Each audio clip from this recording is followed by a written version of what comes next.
माझी ओळखी आपल्याला असेल, नक्की. ओळखी करून देण्याची गरज नाही. एकच, गुरु दक्षिणा गुरुला द्यावी आणि गुरुच्या ऋणातून उतराई व्हावं, हाच उद्देश. मग गुरुदक्षिणा गुरुला मिळवून देण्यासाठी द्रुपदावर आतापर्यंत कित्येक राजकुमारांनी तुमच्यापैकी आक्रमण केली. प्रत्येकाची जी स्थिती झाली ती जर तुमची होऊ नये असं जर तुम्हाला वाटत असेल तर मी आपल्याला कथित करू इच्छितोय, उद्देश तरी आपला बदला नपेक्षा तुमची काय ती पावलं उचला. इतरांची जी स्थिती झाली ती माझी सुद्धा होईल या भ्रमादादी पहिल्यांदा तुम्ही राहू नका. दुसरी गोष्ट, उद्देश आमचा बदलणारा नव्हे, उद्देश आमचा ठाम आहे.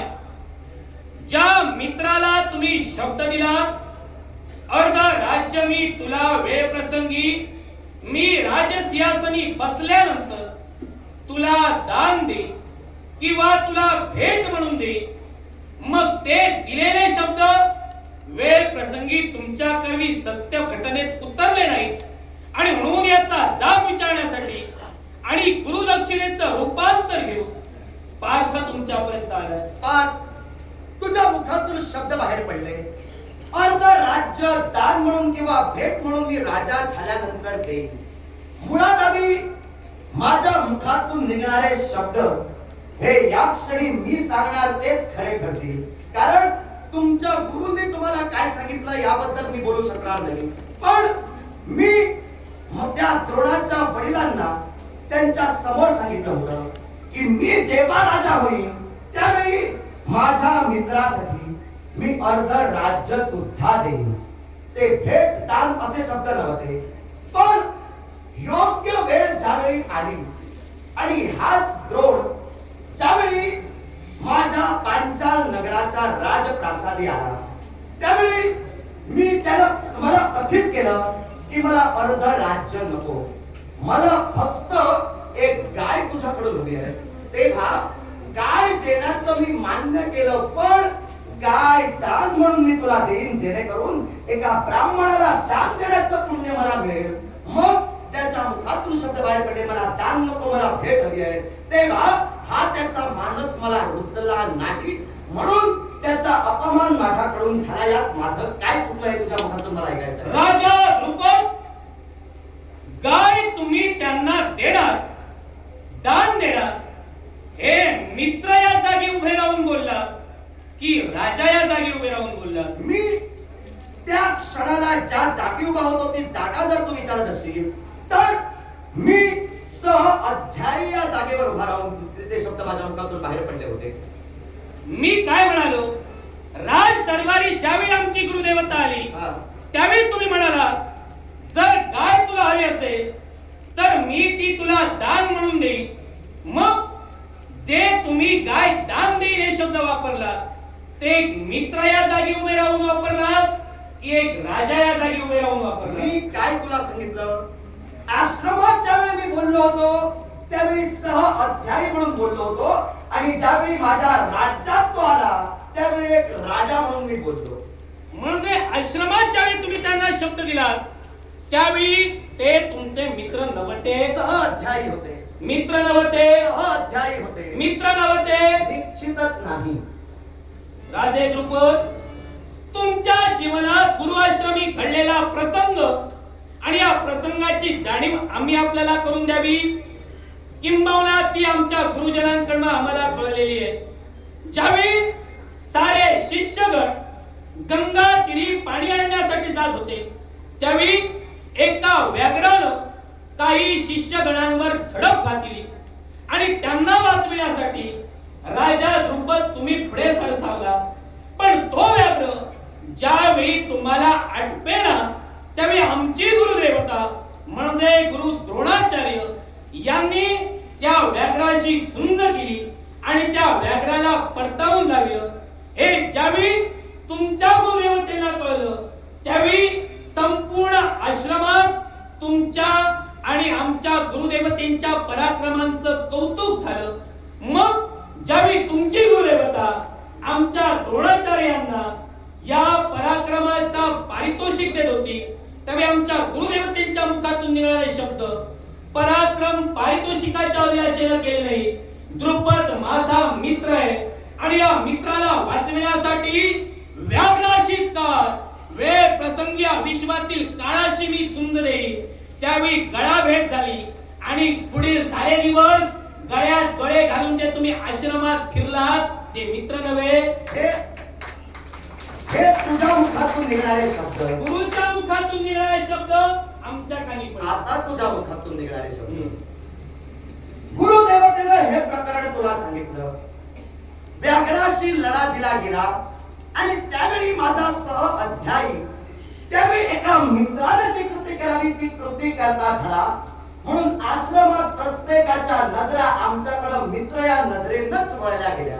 हे विधान मी मान्य करतोय, पण तो माझा मित्र नाही या विधानाशीही मी ठाम आहे. जशी तू तुझी खऱ्या अर्थानं बाजू मांडलीस, आता मी माझी बाजू तुला सांगतोय. ज्यावेळी आमचे गुरु भारद्वाज हे भारद्वाज महंत साऱ्या शिष्यांना ज्ञानार्जन देत होते, त्यावेळी एके दिवशी असा प्रसंग घडला. भारद्वाज ऋषींनी चक्रव्यूह कसं रचावं, चक्रव्यूहाचा भेद कसा करावा, चक्रव्यूहातून बाहेर कसं यावं या अध्यायाला सुरुवात केली होती. हे ज्ञान साऱ्या आपल्या शिष्यांना ते देत होते. एके दिवशी असा प्रसंग घडला. द्रुपद राजाला गुरूंनी प्रश्न केला, तेव्हा हा द्रुपद त्याच्या प्रश्नांची समर्पक उत्तर देता झाला. गुरुच्या प्रश्नांची समर्पक उत्तर जी द्रोण सुद्धा देऊ शकला नाही, त्या प्रश्नांची उत्तर या द्रुपदाला दिली. तेव्हा गुरुमाऊलींच्या मुखातून शब्द बाहेर पडले, हे द्रुपद, आज माझ्या मनात तू वेगळं स्थान निर्माण केलंस. अर्थात जी उत्तर तू या क्षणी मला दिलीस, अर्थात माझ्या ज्ञानाचं ते आकलन तू केलंस, त्याबद्दल तू माझा सर्वोत्तम आवडीचा शिष्य हे स्थान मी माझ्या हृदयात तुला देतोय. हे शब्द या द्रोणाच्या म्हणजे तुझ्या गुरुच्या मस्तकात गेले. तेव्हा त्याच संध्याकाळी या तुझ्या गुरुनं काय केलं तर कंदमुळं आणण्यासाठी, खऱ्या अर्थानं माझी गुरुमाऊली म्हणते तुझ्या गुरुचे ते वडील भारद्वाज, या भारद्वाजांना सांगितलं की द्रुपद राजाने मी आजच्या संध्याकाळी अरण्यात कंदमुळं आणण्यासाठी जाऊ. तेव्हा कंदमुळं आणण्यासाठी मला त्यांनी आज्ञा मिळवून घेतलं आणि हाच द्रोण मला घेऊन अरण्याच्या ठाई गेला. अरण्याच्या ठाई जाऊन आम्ही पुष्कळ अशी कंदमुळं गोळा केली. त्यावेळी याच्या मनात कपट निर्माण झाला आणि यानं काय केलं तर मला सूचित केलं की मला भूक लागलेली आहे. तेव्हा ही कंदमुळं अग्नी प्रज्वलित करून काहीशी आपण भाजू आणि त्यानुसार आपला उदरभरणा इथं करू. मी त्याला सूचित केलं.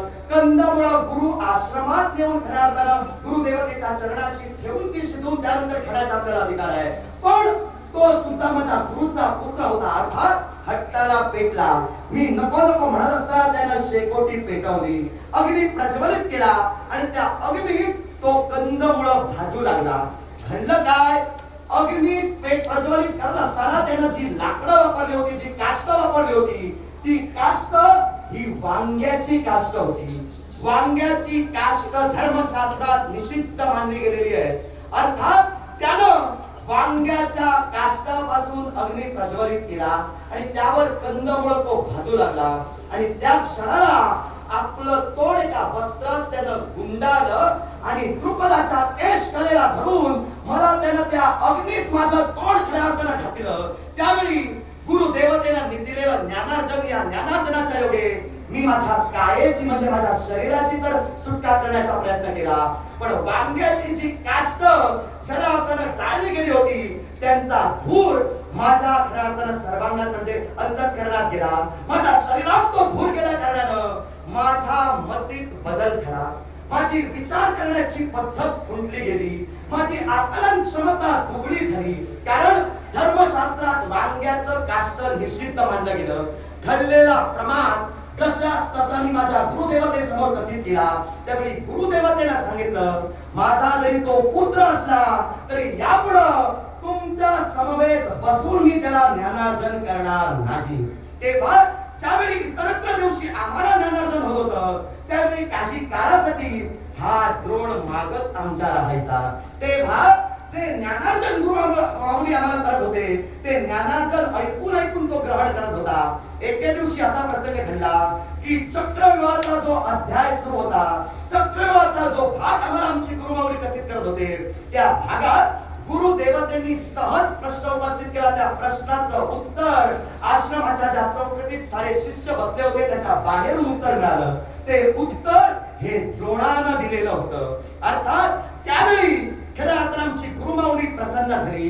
तुझ्या असणारी शिकण्याची ओढ आणि त्याच्यात असणारी शिकण्याची आत्मीयता ही त्यावेळी जाणली गेली आणि पुन्हा आमच्या अध्ययनासाठी त्याला घेतलं गेलं.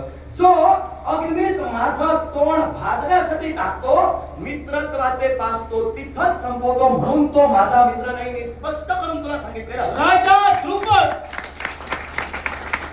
प्रसंग छान उभा केला, पण जो प्रसंग तुम्ही आमच्या समोर सांगितला हा व्याघ्राच्या प्रसंगाच्या अगोदरचा आहे. राहता राहिली दुसरी गोष्ट, म्हणे तुमच्या गुरुदेवतेनं आमच्या गुरुदेवतेला जर का केलेल्या कृत्याचं शासन दिलंय, मग या कृत्याचा सुडभाव आणि सुडांगी तुम्ही त्यांच्यावर घेतला नाही का? एक गोष्ट लक्षात ठेव. ऐका, ज्यावेळी सारे शिष्यगण गंगातीरी मातीच्या पात्रात पाणी आणण्यासाठी जात होते, त्यावेळी पहाटे उठून जे आमचे गुरु म्हणजे द्रोणाचार्य जे पात्र घेऊन पाणी आणण्यासाठी जात होते, या पात्राला एका दगडानं चीर मारण्याचं कर्तव्य तुमच्याकडे झालं आणि केलेल्या कृत्याचा प्रतिशोध तुम्ही घेतला. तेव्हा गुरु माझे एकटे दोषी नाही, ते जर दोषी तर तुम्ही सुद्धा तेवढे. म्हणजे ते दोषी आहे हे मान्य करतोय. तू सुद्धा दोषी आहे मान्य करतोय. दोषी आहे ते मान्य करतोय. तू दोषी आहेस ते मान्य मी करतोय. दोषी आहे जर तू म्हणत असशील, हा प्रसंग जर तू माझ्या समोर उपस्थित करत असशील, तर जशी क्रिया घडली तशी त्यावरची प्रतिक्रिया आहे. कारण माझं तोंड अग्नीत त्यानं घालून खऱ्या अर्थाने हा वैरत्व भाव निर्माण केला नसता तर आमचं नातं हे सलोख्याचंच राहिलं असतं. तेव्हा तुझा गुरु जर दोषी आहे तसा तू दोषी आहे म्हणत असशील तर तू दोन्ही बाजूला आता खऱ्या अर्थानं व्यवस्थित राजे, क्रिया तशी प्रतिक्रिया घडायला हवी. गुरुंकरवी क्रिया घडली, त्यांनी तुम्हाला वांग्याच्या काष्टाचा धूर दिला. आता यावर प्रतिक्रिया त्यांच्या गुरुनं घडविली आणि शासन दिलं, म्हणजे क्रियाला प्रतिक्रिया तेव्हाच उमटली.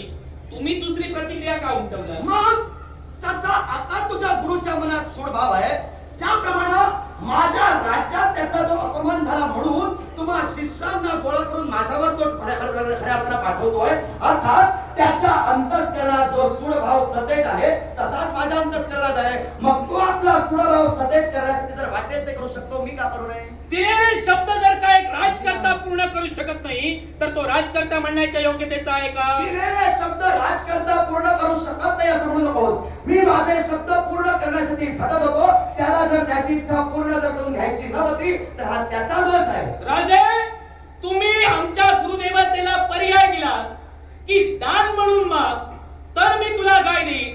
काय हो, आमची गुरुदेवता तुमच्या जवळ आली त्यावेळी त्यांच्या जवळ 18 विश्व दारिद्र्य होतं. 2 वेळचे जेवणाचे सुद्धा त्यांचे हाल होत होते. अशा परिस्थितीत आमची गुरुदेवता तुमच्याकडे आली. तुम्ही म्हणाला की मी तुला गायी दान म्हणून देईन. दान केव्हा सफल होतं? दक्षिणा दिल्यानंतर. मग जर का तुम्ही गाय माझ्या गुरुदेवतेंना दान दिलं असाल आणि आमच्या गुरुदेवतेंकडे 18 विश्व दारिद्र्य आहे, त्यांना तुम्हाला दानाला दक्षिणा देण्यासाठीच काही नाही तर ते दान स्वीकारून अर्धवट दानाचं पुण्य तुम्हाला मिळणार असतं का? एका ब्राह्मणाचा धर्म बोलतोय. ब्राह्मणाला दान स्वीकारताना लज्जा वाटू नये, ब्राह्मणाला दान स्वीकारताना कमीपणा वाटू नये. पण धर्मशास्त्र जर सांगत असेल 18 विश्व दारिद्र्य असलेल्या एका ब्राह्मणाकडे दानाला दक्षिणा देण्यासाठी जर काही नव्हतं, मला दक्षिणेची अपेक्षा नव्हती, मला त्यांना दान स्वीकारल्यानंतर आशीर्वाद जरी दिला असता तरी ती मी दक्षिणा समजली हा असती. वैयक्तिक तुमचा प्रश्न झाला. मग? राजे, धर्मशास्त्र काय बोलतंय? दानाला दक्षिणा देणं अनिवार्य आहे. मग तुम्ही दिलेलं दान याला जर का आमची गुरुदेवता दक्षिणा देऊ शकली नाही तर ते दान सफल कसं होईल? मी एकच गोष्ट तुला सांगतोय, दानाला दक्षिणा देणं हा शास्त्र धर्म मला सुद्धा कळतोय, पण त्याबरोबर मला हे सुद्धा कळत होतं की त्याच्या गृहात 18 विश्व दारिद्र्य आहे. 18 विश्व दारिद्र्य असल्या कारणानं दानाला समतुल्य तो देऊ शकला नाही. एका ब्राह्मणाचा आशीर्वाद माझ्यासाठी दक्षिणा म्हणून पुरे होता. का दान त्याला स्वीकारलं नाही? भेट म्हणून तुमच्या जवळ गाय मागत होते, मग दानाचा पर्याय कुणी सुचविला? माझा पर्याय होता. मला भेट म्हणून त्याला द्यायची नव्हती का? मग जर का दानाचा पर्याय तुम्ही होता, नंदीला शाप दिला, विश्वाच्या ठिकाणी सारे ब्राह्मण भिक्षुकी करतील, मग या धर्मशास्त्राप्रमाणे भिक्षा म्हणून का नाही मागायला सांगितला? माझा हट्ट एकच होता. भिक्षा म्हणून मी त्याला मागायला सांगण्यापेक्षा त्याला जर त्याची इच्छा परिपूर्ण करून घ्यायची होती तर त्याला भिक्षा म्हणून मागायला हवं होतं. मी त्याला काय सांगितलं, जर मैत्रीचं नातं पुढं करत असेल तर मैत्रीच्या नात्यानुसार मी भेट म्हणून तुला देणार नाही. या आधी दिलेले शब्द राजे तुमचे होते. मी तुझा मित्र आहे, राज दरबारी राजगादीवर बसल्यानंतर तुला वेळ प्रसंगी मी होतं राज्य सुद्धा दान देईन, हे शब्द तुमचे सत्य होते. मी राज्य त्याला दान देईन हे शब्द होते, पण त्यावेळी काय देईन हे शब्द नव्हते. त्याने राज्य मागितलंच नाही. राज्य मागितलं असतं तर दिलं असतं. मग मला सांगा, राज्य मोठं की गाय मोठी? माझ्या दृष्टीनं गाय मोठी. तुझं म्हणणं काय? माझ्या दृष्टीने सुद्धा गायच मोठी. मग तुझी हो, मग गाय मोठी. गाय मोठी आहे. मी तुमच्या उत्तरावर प्रश्नचिन्ह उभाच करत नाही, गायच मोठी आहे. काय बोलतोयस तुला कळतं? हो, राज्य मोठं की गाय मोठी? बरोबर. माझ्या दृष्टीनं गाय मोठी. बरोबर आहे. त्यानं जर राज्य मागितलं असतं मी त्याला दिलं असतं. मग जर राज्य मागितलं असतं तर मी दिलं असतं. मग राज्य त्यानं मागितलं नाही, गाय मागितली. पण गाय दान म्हणून मी देणारच असतो. मी त्याला भेट म्हणून देऊ इच्छित नसतो. मग त्याला गाय जर हवी होती तर त्याला न्यायला हवी होती. न पेक्षा राज्य मागायला होतं. राज्य मागायला नाही, तुझा तू मागायला चुकला. विचारून घे काय होतं की राजे, मी बोलताना विचार करूनच बोलतो. मी तुम्हाला काय विचारलं होतं, गाय मोठी की राज्य मोठं? तुम्ही म्हणालात गाय मोठी. मी ते मान्यच केलं, कारण गायच मोठी आहे. मग मी कुठं सांगतोय मी गाय मोठीच आहे. मी का मग मी काय म्हणालो? देण्याचा होता. प्रश्न देण्याचा जसा होता तसा प्रश्न घेण्याचा सुद्धा होता. तुम्ही जर का दिला असता त्यांनी घेतली असती. तुम्ही दिला नाही म्हणून घेतली नाही ना. मी देत होतो ते त्याला घ्यायचं नव्हतं. मग त्याच्या इच्छेनुसार मी चालणार नाही. मला सुद्धा माझं वैयक्तिक मत आहे, त्या मतानुसार मी चालणार. त्याला काय हवी होती मी काय देण्यासाठी त्याला नकार दर्शवला नाही. दान म्हणून हवी होती तर त्याने घ्यायला हवी होती, आणि जर नको तर त्याने ती ठेवून गेला. यात माझा दोष नाही. दारी आलेला याचक तो मागेल ते तुम्ही द्याल की तुम्ही द्याल ते त्याने घ्यावं? त्याला जे इच्छित आहे ते मी त्याला देत होतो. मग त्याला जे इच्छित होतं तेच ते मागत होते, पण तुम्ही तुमच्या नियम आणि अटीनुसार त्यांना ते मागायला सांगत मग होता. याचक म्हणून तो आला होता तर त्या याचकाला दान स्वीकारायला काय अडचण होती? कारण त्याच्याजवळ दक्षिणा नव्हती. दक्षिणा जर नव्हती तर दक्षिणेचा त्याच्याजवळ दक्षिणा नव्हती, मान्य करतोय.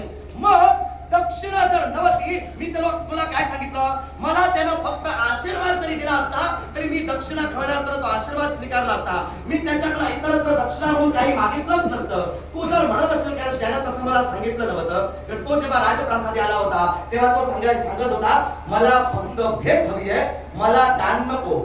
दान नको का तर माझ्याकडे दक्षिणा नाही असं त्यानं त्यावेळी सांगितलं नाही. जर सांगितलं असतं तर मी त्याला सांगितलं असतं आपल्या पुत्र अश्वत्थामाला म्हणे तो पिठातून दूध देत होता, तेवढं जरी मला दिलं असतं तरी दक्षिणा झाली असती. तेव्हा मी दक्षिणेचा प्रश्न उद्भव करत नाही, कारण मी राजा आहे, माझ्याकडे काही कमी नाही. तो जर आपला स्वाभिमान गरिबीत सुद्धा सदैव ठेवतो, मी का पाहिजे करू? तुम्ही राजा, तुमच्याकडे काही कमी नाही. एक गाय द्यायला काय झालं होतं? मी कुठं म्हणतोय एक काय कशाला, 100 घेऊन जाऊ दे त्याला, पण दान म्हणून घेऊन जाऊ दे. का दान म्हणून घेऊन जातोय? अजूनही संधी देतोय. तुमचा वाद जर इथं थांबायला हवा तर त्या तुझ्या गुरुला घेऊन ये. एक काय कशाला, 1000 गाई दान म्हणून घ्यायला सांग. माझी काही आता तुम्ही लाख द्या, त्याची गरज त्यांना नाही. मग दोष कारण कोणाचा? आता ते आमच्या गुरुकुलाचे गुरु झालेले आणि ज्या की आम्ही त्यांचे शिष्य आहोत. गुरुदक्षिणा म्हणून तुम्हाला त्यांच्या चरणावर नेणार आणि गुरुदक्षिणा मी माझी पूर्ण करणार. आत्मविश्वास झाला आहे. पण माझा आत्मविश्वास सुद्धा दुबळा नाही. मी सुद्धा अनुभवाच्या जोरावर तुम्हाला प्रतिकार करतोय. तेव्हा तुझा इच्छित तू सफल करण्यासाठी तुझे पावलं उचल. मी इथं उभा आहे, माझं काय ते करून घे. राजा, मी माझी पावलं उचले, तुम्ही उभे राहाल, उभे बघत राहाल.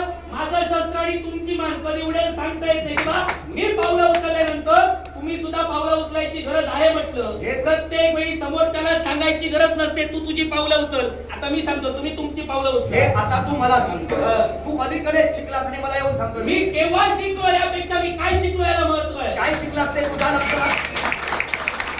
तू काय शिकलास त्याचा लाभ तुला हो, त्याचा मलाच होणार. माझा काडीचा मी जे शिकलो त्याचा लाभ मलाच होणार. तुम्ही जे शिकलात त्याचा लाभ तुम्हाला होणार. मग तू तू मला जे काही सांगतोयस त्यानुसार माझा अनुभव कधीचा आणि तुझा अनुभव कधीचा त्यानुसार विचार कर. तू काय सांगितलास, मी पावलं उचलल्यानंतर तुम्ही सुद्धा पावलं उचला, म्हणजे तू पावलं उचलून मला मारण्यासाठी येईपर्यंत मी काय इथंच उभा राहील असं तुला वाटतोय? कारण तुम्ही तुमची भूमिका तशीच बजावलात. मी माझ्या मतावर इथं उभा ठाम आहे, तू तुझी पावलं उचल. तुम्ही तुमची पावलं उचला, मी माझ्या मतावर ठाम आहे. मग तुझी पावलं तू ज्या पद्धतीने उचलशील त्या पद्धतीने माझं प्रत्युत्तर तुला देईन मी माझी पावलं उचललेली आहेत. मला तुम्हाला इथून घेऊन जायचंय, तुमचं काय म्हणणं आहे? मला यायचं नाही. मग यायचं नसेल बांधून घेऊन जाईल. येऊन जा कसं काही. चला. आता कसं जायचं? हा हा हा तो सत्याविने शब्द बोले तो सत्याविने शब्द बोले नाही कोणाची नाही कोणाची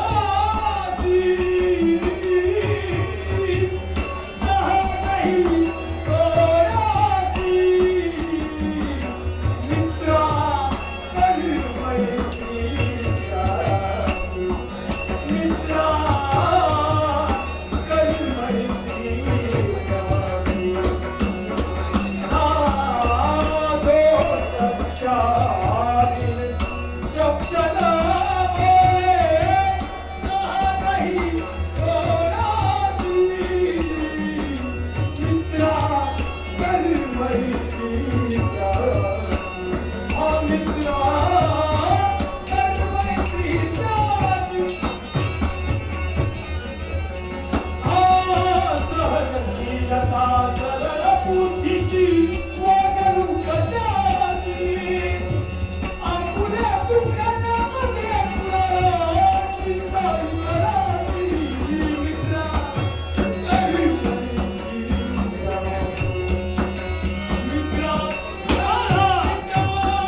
तुझ्या विद्येद्वारे असंख्य द्रुपद तू निर्माण केलेस, पण मला त्यातील योग्य द्रुपदाला बंदिवान करायचंय.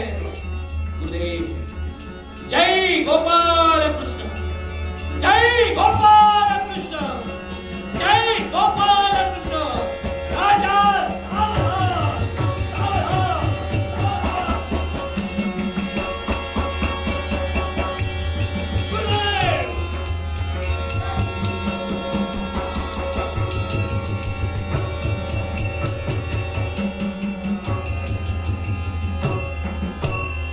तुमची गुरुदक्षिणा. राजे द्रुपद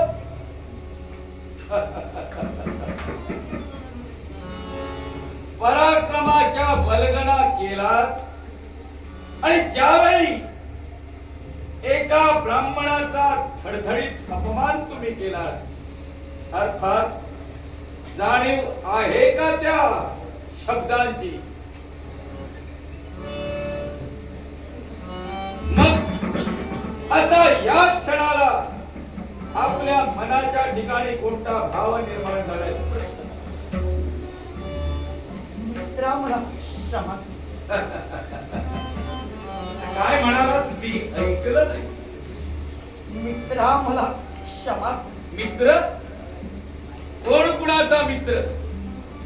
अरे मैत्री कुणाशी केली जाते? जो आपल्या तोलामोलाचा असेल, आपल्या बरोबरीचा असेल, आपल्या अस्तित्वाला साजेसा असेल, त्याच्याशी मैत्री केली जाते. मग तू तर पराजित राजकर्ता आहेस. अर्थात ज्याने तुझ्यावर विजय मिळविला, ही सारी संपत्ती, हे राज्य कुणाचं झालं? निश्चितच तुझ्या. ज्यानं तुझ्यावर विजय मिळविला, हे राज्य माझं नाही. मी हस्तिनापूरचा दास आहे. हस्तिनापूरचं मीठ मी खाल्लंय आणि खाल्ल्या मिठाला जागणारा द्रोण आहे. बोलल्या शब्दाला सत्याला देणारा हा आचार्य द्रोण आहे. अर्थात तू तुझे शब्द विसरलास, पण ज्यावेळी भरलेल्या दरबारात धडधडीत अपमान या द्रोणाचा तू केलास, आणि आम्ही तुझ्याजवळ मागितलं ते काय, फक्त एक गाय, आणि ती सुद्धा भेट म्हणून. पण ती तू देऊ शकला नाहीस आणि माझा अपमान केला तरी तुझ्या मुखातून शब्द बाहेर पडले. माघारी फिरून गेला नसशील तर माझ्या सैनिकांना सांगून मी तुला दरबारातून बाहेर खेचेन. हे तुझेच शब्द होते ना. अर्थात त्याचप्रमाणे या ब्राह्मणानं गुप्त प्रतिज्ञा केली. सूड भावना नव्हे तर मनाच्या ठिकाणी केलेला निर्धार. जशा प्रकारे एका राजानं वागावं तसा तू वागला नाही. तुझ्या मनात सूड भावना, अहंकार निर्माण झाला. दिलेला शब्द तू मान्य केला नाहीस. माझ्या पिताजींना तू शब्द दिला होतास की नाही? दिला होतास ना. तो तू शब्द मान्य केला नाही. वेगळ्या दिशेनं जाण्यासाठी तत्पर ठरला. अर्थात तीच सत्यता पटविण्यासाठी मी माझे शिष्य निर्माण केले. माझ्या बुद्धी चातुर्याच्या योगे करून, माझ्या जवळ असणाऱ्या ज्ञानाच्या योगे करून मी सर्व विद्येत त्यांना पारंगत केलं. तुला त्यांनी चेरी सांगितलं. अर्थात हे तुझं राज्य हे आमचं झालेलं आहे, माझं झालेलं असं मी म्हणत नाही. आमचं म्हणजे हस्तिनापुराचं. तुझ्या मुखातून शब्द बाहेर पडले. उठ, कराया उत्तर. तुझ्या मुखातून शब्द बाहेर पडले. मित्र हे शब्द. मित्र मला क्षमा कर. जातिवंत ब्राह्मण कधी सूड भावनेनं स्वतःच जीवन जगत नाही. पण जर का या विश्वात कुणी चुकत असेल तर त्याला सन्मार्गावर आणण्यासाठी तो ब्राह्मण कार्यरत असतो. मनाच्या ठिकाणी सूड भावना ठेवत नाही, पण विचाराची तीक्ष्णता ठेवून त्याला मर्यादेत आणण्यासाठी प्रयत्नशील राहतो. अर्थात हा तुझा पांचाल देश. या पांचाल देशाचे दोन भाग केले जाते. एक उत्तर पांचाल आणि दुसरा दक्षिण पांचाल. उत्तर पांचाल हा हस्तिनापुराला जोडला जाईल, कारण जिंकलेली संपत्ती ही राजाची असते आणि राज करते हस्तिनापुराच्या ठिकाणी आहे. अर्थात कुरुवंशाची ही संपत्ती आहे. अर्थात ती संपत्ती मी कुरुवंशाला देणार. राहिला भाग दक्षिण पांचाल. फक्त मित्रा मला क्षमा कर हे शब्द तुझ्या मुखातून बाहेर पडले. म्हणूनच दक्षिण पांचाल मी तुला बहाल करतोय. तुझी सत्ता निर्माण कर. तिथं तुझं अस्तित्व निर्माण कर. तिथं तुझी नवीन राजधानी निर्माण कर आणि तुझ्या कार्याला सुरुवात कर. फक्त निस्वार्थपणे दान नव्हे, ही मैत्रीची भेट आहे. हे एक ब्राह्मणच करू शकतो एवढं लक्षात ठेव. ब्राह्मणाला कधी हिडवू नकोस. तो रुचला तर सोबत जाणार आणि पोचला तर तिथंच संपवणार.